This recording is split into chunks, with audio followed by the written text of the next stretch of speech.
नमस्कार, आप देख रहे हैं लोकमंच न्यूज और मैं आपके साथ प्रियंका राजपूत। बुलेटिन की शुरुआत करेंगे इस वक्त की अहम खबर के साथ और सबसे पहले बात करेंगे संभल की। डॉक्टर का कर्म ही पूजा, ये टिप्स जिला मुख्य चिकित्सक अधिकारी ने एक सीएससी प्रभारी को दिया और फिर भी धार्मिक पूजा में लिप्त गिन्नौर सीएससी प्रभारी ने समय अनुसार अपनी ड्यूटी पर तैनात देना उचित नहीं समझा। तो वहीं मुख्य चिकित्सा अधिकारी से जानकारी के दौरान अपने पद की गरिमा के विरुद्ध कार्य कर रहे सीएससी प्रभारी की निरीक्षण के दौरान पोल खोलकर रख दी। आपको खबर संभल से बता रहे हैं, जहां पर डॉक्टर का कर्म ही पूजा और ये टिप जिला मुख्य चिकित्सक अधिकारी ने सीएससी प्रभारी को दिया, फिर भी धार्मिक पूजा में लिप्त गिन्नौर सीएससी प्रभारी ने समय अनुसार अपनी ड्यूटी पर तैनात देना उचित नहीं समझा। तो वहीं पर मुख्य चिकित्सा अधिकारी से जानकारी के दौरान अपने पद की गरिमा के विरुद्ध कार्य कर रहे सीएससी प्रभारी की निरीक्षण के दौरान पोल खोलकर रख दिया। आपको बड़ी खबर संभल से बता रहे हैं, जहां पर एक अधिकारी के जरिए लापरवाही बरतने की खबर सामने आई और इस दौरान निरीक्षण के दौरान उस अधिकारी की पोल खोली गई। बताया जा रहा है कि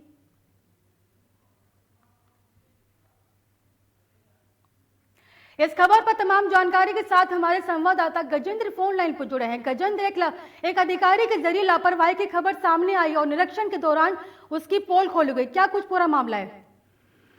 जी, मैं आपको बता दूं, पूरा मामला ये संभल का है। संभल के मुख्य चिकित्सा अधिकारी को लगातार शिकायतें मिल रही थी कि सीएससी प्रभारी ओपीडी के समय में अपने पर्सनल काम में बिजी रहते हैं और जो मरीज दवा लेने आते हैं उन्हें दर दर को भटकने को मजबूर होना पड़ता है। उन्हें समय से इलाज नहीं होता, समय से दवा नहीं मिलती।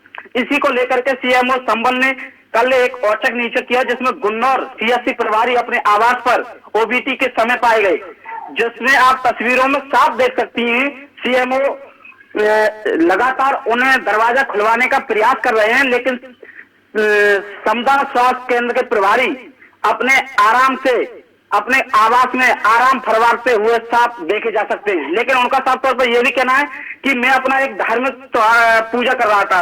लेकिन सीएमओ से हमने बात किया तो सीएमओ ने यह भी कहा था कि ये पर्सनल जो काम है वो ओपीडी के समय ना करके अपने अलग से टाइम निकाल करके तब करना चाहिए। अगर ऐसा करते ही ये ओपीडी के या ऑन ड्यूटी के समय पर करते हैं तो इनके खिलाफ कार्रवाई होगी। और सीएमओ ने लगातार इस बात को पूरी तरह से प्रशासन की तरफ से क्या कार्रवाई देखने को मिली है? लेकिन अभी मैं आपको बता दूं, सीएमओ का आज रिटायरमेंट है। रिटायरमेंट से एक दिन पहले इस तरह से अचानक औचक निरीक्षण करना एक बड़ी अपने आप में बात है। लेकिन कार्रवाई की बात अभी कोई खास निकल के नहीं आई है, लेकिन सीएमओ ने हिदायत देकर के छोड़ दिया है। जी सुरभि। गजेंद्र, आपका बहुत बहुत धन्यवाद इस खबर पर तमाम जानकारी के लिए। कोई जवाब नहीं आया। मैंने सुना था कि कहते हैं जो है डॉक्टर साहब जो है पूजा पाठ के बड़े पाबंद हैं और इस समय जो है कहते हैं अस्पताल में ओपीडी का टाइम हो रहा है।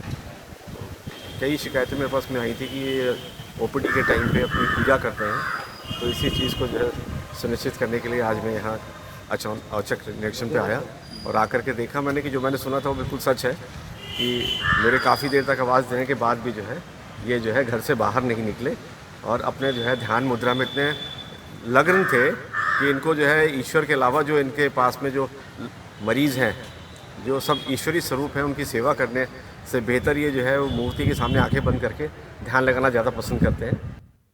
अब बात करेंगे बड़ी खबर की। बता दें कि 5वें चरण को लेकर सपा सुप्रीमो अखिलेश यादव ने ट्वीट कर जनता से वोट डालने की अपील की है। बड़ी खबर आपको बता रहे हैं, 5वें चरण को लेकर सपा सुप्रीमो अखिलेश यादव ने ट्वीट कर जनता से वोट डालने की अपील की और कहा कि जितना अधिक मतदान लोकतंत्र उतना अधिक बलवान होगा और ऐतिहासिक मतदान करें, नागरिक के इस अधिकार का सम्मान करें। बता दें कि बड़ी खबर आपको बता रहे हैं, जहां पर सपा सुप्रीमो अखिलेश यादव ने 5वें चरण को लेकर ट्वीट किया और ट्वीट करते हुए जनता से वोट डालने की अपील की और साथ ही कहा कि जितना अधिक मतदान और लोकतंत्र उतना अधिक बलवान होगा और साथ ही कहा कि ऐतिहासिक मतदान करें, नागरिक के इस अधिकार का सम्मान करें।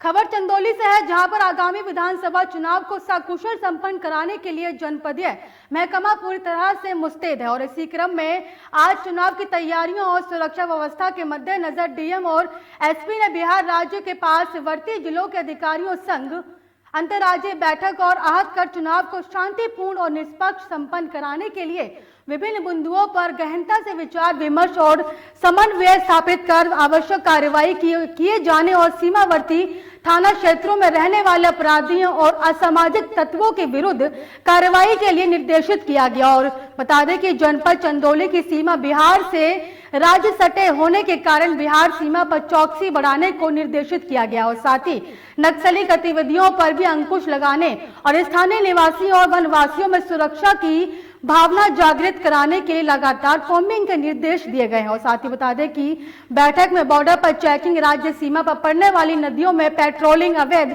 और मादक पदार्थों की तस्करी रोकने सहित अन्य आवश्यक सुरक्षा संबंधी बिंदुओं पर मॉनिटरिंग और कार्रवाई के निर्देश दिए हैं।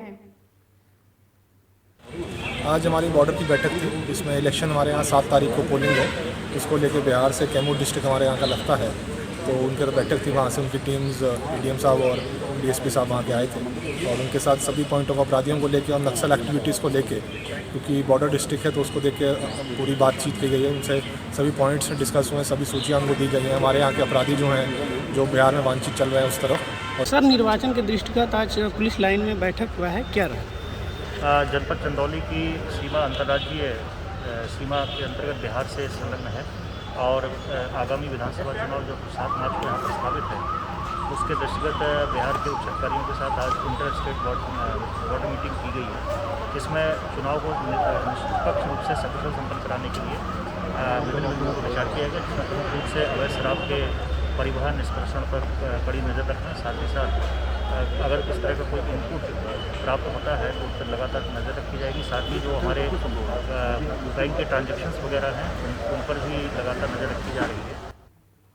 अब बात करेंगे मध्य प्रदेश के बालाघाट की। बालाघाट में वन हमले के जरिए ग्राम घोटी डोरली मार्ग पर वन्य प्रणाली और जंगली सुअर का शिकार कर मांस ले जा रहे 3 में से एक को घेराबंदी कर पकड़ा गया है। बता दें कि उत्तर सामान्य वन मंडल बालाघाट अंतर्गत दक्षिण लामता परिक्षेत्र के चाचेरी सर्किल में मुखबिर से प्राप्त हुई थी और जिसके बाद कार्रवाई की गई और 2 अन्य आरोपियों को हिरासत में लेकर उनके पास से जंगली सुअर का मांस और 2 बाइक जब्त किए गए और तीनों के खिलाफ वन्य प्राणी संरक्षण अधिनियम के तहत प्रकरण पंजीबद्ध किया गया। और रेंजर सौरभ शरणागत ने बताया कि यह कार्रवाई मुखबिर की सूचना पर की गई और वन्य प्राणी के शिकारी आरोपियों को न्यायालय में पेश किया गया है।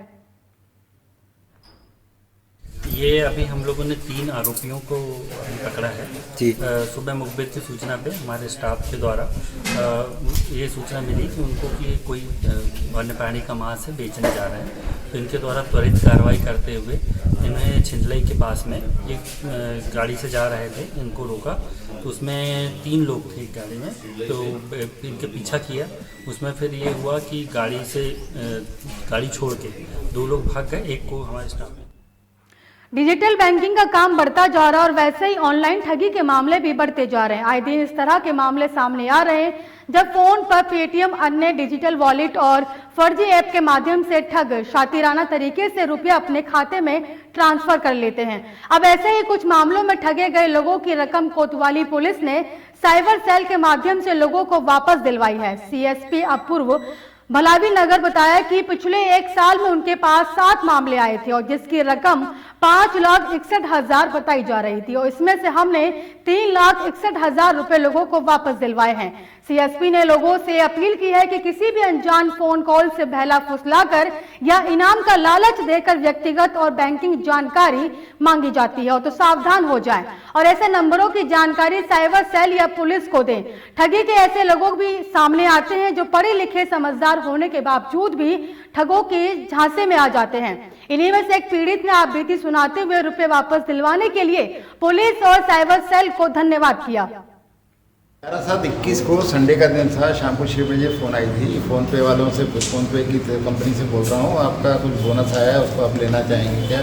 बट नहीं, जब उनकी बातों में फंस गया और उन्होंने जब जो प्रोसेस बताई तो मैं समझ गया कि इससे उल्टा मेरा पैसा कट जाएगा। मैं उनको बोला भी इससे तो मेरा पैसा कट जाएगा, बोले नहीं मैं बैठा हूँ ऐसा वैसा करके। हालांकि गलती तो मेरी थी, लेकिन मेरा 49,295 रुपये कट गया। शाम को 6 बजे की बात थी, संडे का दिन था, 11/7/2021 को। पर मैंने हिम्मत नहीं आई। 7 बजे मैं थाने पहुंच गया और ये साइबर सेल को मैंने कांटेक्ट किया। ऑफिस बंद थी, संडे का दिन था, पर मैंने वहाँ बोर्ड पे जो नंबर लिखे हुए थे वो उनका व्हाट्सअप लेकर वो बाहर खड़े होकर उस नंबर पर पूरा डिटेल, एक नंबर नहीं मिला, दूसरे नंबर पर पूरा डिटेल फॉरवर्ड कर दिया उनको, बता दिया उनको। जैसे कि अभी आप लोगों को सबको पता ही है कि काफ़ी ज़्यादा साइबर फ्रॉड्स के मामले हमारे बालाघाट शहर में भी काफ़ी बढ़ गए हैं।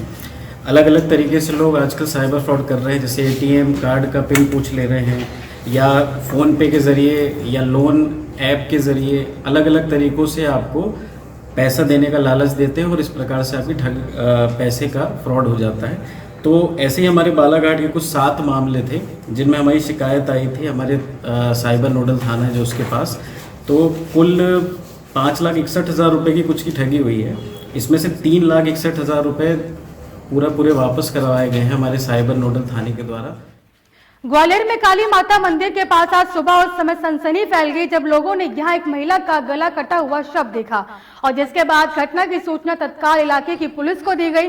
पुलिस ने मौके पर पहुंचकर जांच पड़ताल शुरू कर दिया है। मृतक महिला की पहचान सविता बंजारा के रूप में हुई और जिसके पति प्रकाश बंजारा की पूर्व में मौत हो चुकी है। माना जा रहा है कि सुबह महिला जब शौच के लिए आई थी तो उसकी गला रेत कर हत्या कर दी गई। पुलिस को ये जानकारी मिली है कि महिला के यहाँ कुछ संदिग्ध लोगों को आना जाना भी था। पुलिस और फॉरेंसिक टीम फिलहाल मौके पर जांच पड़ताल कर रही है, लेकिन सुबह महिला का शव मिलने के बाद यहाँ पूरे इलाके में सनसनी फैल चुकी है। सुबह सूचना प्राप्त हुई कि यहाँ गोलपाड़िया पे ये काली माता मंदिर का थोड़ा सा जंगल है जहाँ आसपास के लोग शौच के लिए आते हैं। तो यहाँ कोई महिला का गला रेत दिया गया है। तो जब यहाँ करके देखा तो जो है सविता बंजारा हैं, इनके पति एक्सपायर हो गए हैं, बेबा प्रकाश चंद बंजारा। तो ये सुबह शौच के लिए आई होंगी, तो ऐसा प्रतीत हो रहा है। तो इनकी गला रेत की हत्या कर दी गई है। तो इस जांच पड़ताल की जा रही है वरिष्ठ अधिकारियों के मार्गदर्शन में। जो भी होगा हथियार वगैरह मिला कुछ नहीं, अभी ऐसा कुछ नहीं मिला है। क्या लगता है समय तक किस कारण मौत हुई होगी, इसकी हत्या की गई? अभी सभी एंगलों पर काम किया जा रहा है, देखा जा रहा है। पता पड़ा कि महिला के यहाँ कुछ लोगों का आना जाना भी था? हाँ, ऐसी शोहरत प्राप्त हो रही है आसपास से। Thank you. फिलहाल मुझे दीजिए इजाजत और देखते रहिए लोकमंच न्यूज।